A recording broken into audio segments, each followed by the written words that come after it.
बड़े बंदरगाह को निशाना बनाया गया है। यूक्रेन का ये हमला जहां रूस दहला है, लेनिनग्राड पर जो ये हमला हुआ है उसकी मैं आपको जानकारी बता रही हूँ। जहां उस्त-लुगा वाणिज्यिक बंदरगाह पर हमला किया गया है। लेनिनग्राड रूस के लिए बेहद महत्वपूर्ण हो जाता है क्योंकि ये रशियन पोर्ट सिटी, ये वही जगह है जहां पर काफ़ी जो चीज़ें हैं यहाँ से ले जाई जाती हैं, चाहे एक्सपोर्ट की बात हो, इंपोर्ट की बात हो। और ऐसे में अगर इस पर निशाना साधा जाता है तो नुकसान रूस को होगा, फाइनेंशियली भी, इकोनॉमिकली भी। लेनिनग्राड में हमला किया गया है और यहाँ पर एक प्लांट भी मौजूद है जिसकी वजह से ये और भी ज़्यादा महत्वपूर्ण रूस के लिए हो जाता है, जिसकी वजह से कहा जा रहा है कि बेहद ही घातक हमला किया गया है। लेकिन सवाल अब यही है कि क्या इसके बाद रूस शांत बैठेगा, क्योंकि व्लादिमीर पुतिन की तरफ से साफ कह दिया गया है कि वो शांत नहीं बैठने वाले।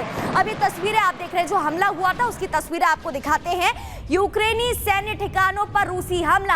अब देखिए, रूस भी पीछे नहीं है। यूक्रेनी सैन्य ठिकानों पर रूसी हमला हुआ है, एक के बाद एक मिसाइलें दागी गई हैं, रॉकेट दागे गए हैं, जिसकी तस्वीरें आपको दिखा रहे हैं। लगातार अटैक हो रहे हैं।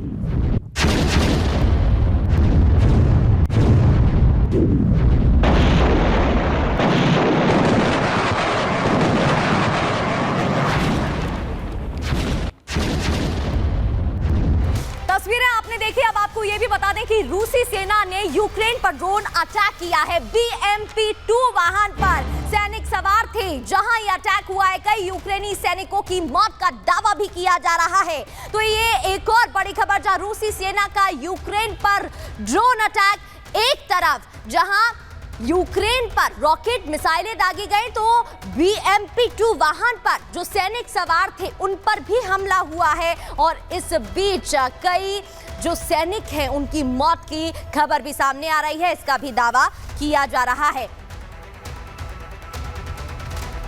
और एक और खबर आपको बताते हैं, जहां यूक्रेन का रूस के 2 शहरों पर अटैक हुआ है। 2 शहरों पर हमले की खबर सामने आ रही है। क्रीमिया, साथ ही साथ एक और शहर जिस पर हमला किया गया, यूक्रेन ने स्टॉर्म शैडो मिसाइलें दागी हैं।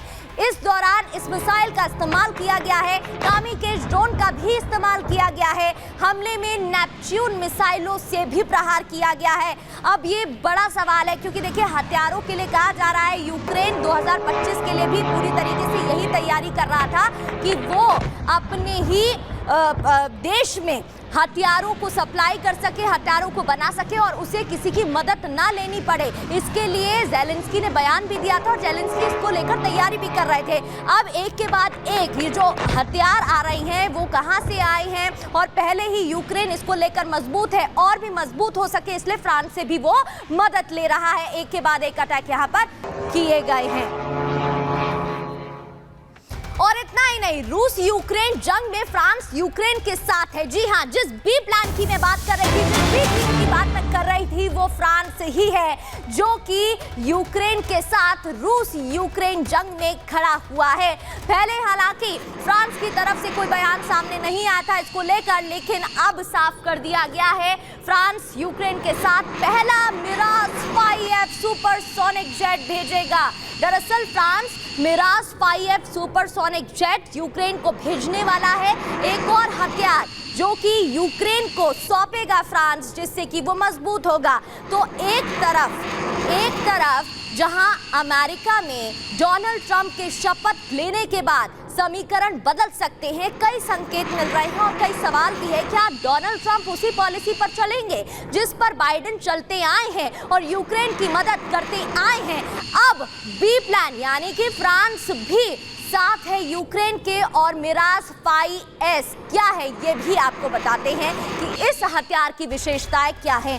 दरअसल फ्रांस में बना सुपरसोनिक लड़ाकू विमान जो कि मिराज 5S जो कि सौंपने वाले हैं यूक्रेन को फ्रांस, इमैनुअल ने साफ तौर पर कहा है कि वो मदद करेंगे मिराज 3 और मिराज 5, यानी कि मिराज 5 से भी ये बेहतर बताया जाता है मिराज 3, और आवाज की गति से तेज उड़ान भरने में भी सक्षम माना जाता है।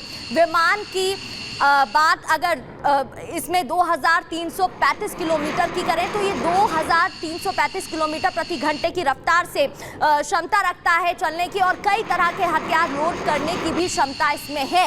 इतना ही नहीं, रात में भी हमला करने की क्षमता इसके अंदर है, इसलिए ये और भी ज्यादा शक्तिशाली हथियार माना जा रहा है। मिराज 5S53 जो कि 5 यानी कि मिराज 5 से ज्यादा शक्तिशाली है, जो कि फ्रांस सौंपने की तैयारी कर रहा है यूक्रेन को, जेलेंस्की की मदद कर रहा है। अब आपको ड्रोन अटैक की तस्वीरें दिखाते हैं। ये जो हमले लगातार हो रहे हैं, ये तस्वीर जरा देखिए। ये तस्वीर है यूक्रेन के सैन्य बलों पर जो ड्रोन अटैक हुआ है उसकी। दरअसल रूस ने यूक्रेनी सैनिकों को निशाना बनाया और निशाना बनाते हुए उन पर हमला किया था। हमला बोला गया था और उन ठिकानों को ध्वस्त कर दिया गया था जहां पर सैनिक थे। और बड़े हमले की ये जानकारी, ये तस्वीरें भी आपको टीवी स्क्रीन पर दिखा रहे हैं, जहां रूस भी पीछे नहीं है तो यूक्रेन भी मानने को राजी नहीं है।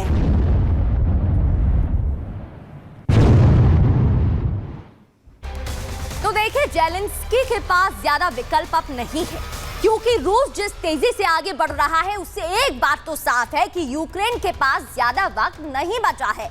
इसलिए जेलेंस्की पूरी ताकत लगा रहे हैं और उनकी नजर अपने दूसरे विकल्पों पर भी है, और कुछ भी हो जाए वो डटे रहेंगे, ये उनकी तरफ से कह दिया गया है। तो दूसरी ओर रूस भी इसी प्लान पर, इसी रणनीति पर काम कर रहा है।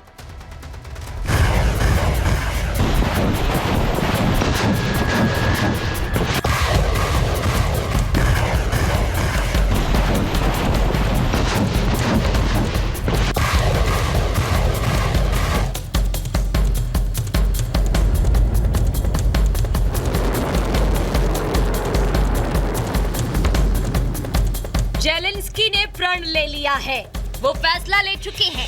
अब रूस के साथ जारी जंग यूक्रेन की जीत के बाद ही रुकेगी। वो आखिरी वक्त तक पुतिन के साथ युद्ध करेंगे। इस वक्त अमेरिका में बाइडेन सरकार है, जिसकी मदद से जेलेंस्की का रूस के साथ सामना करना आसान है। अमेरिका अपने घातक हथियार से रूस यूक्रेन जंग में जेलेंस्की की मदद कर रहा है, और उसी हथियार के दम पर यूक्रेनी सेना रूस के अलग अलग हिस्सों पर हमला कर पुलिस को दहला रही है। बलागरोद, लेनिनग्राद समेत कई शहरों पर यूक्रेन घातक सुपरसोनिक मिसाइल के जरिए विध्वंसक हमला कर रहा है। बैलिस्टिक मिसाइल दागकर रूसी सेना को मौत की नींद सुला रहा है।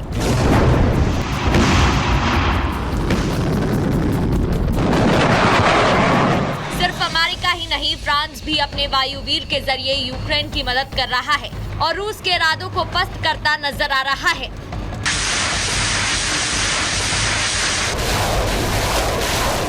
लेकिन इन सब के बीच अब से चंद दिन बाद रूस और यूक्रेन की जंग का रंग बदलने वाला है। इधर 20 जनवरी को डोनाल्ड ट्रंप अमेरिका के नए राष्ट्रपति के तौर पर शपथ लेंगे। उधर जेलेंस्की को अमेरिका से मिल रही मदद हो सकता है उस पर रोक लग जाए। लिहाजा अब यूक्रेनी राष्ट्रपति ने ठान लिया है कि वो यूक्रेन को जीत दिलाकर रहेंगे, भले इसके लिए उन्हें ट्रंप से बगावत ही क्यों ना करनी पड़े।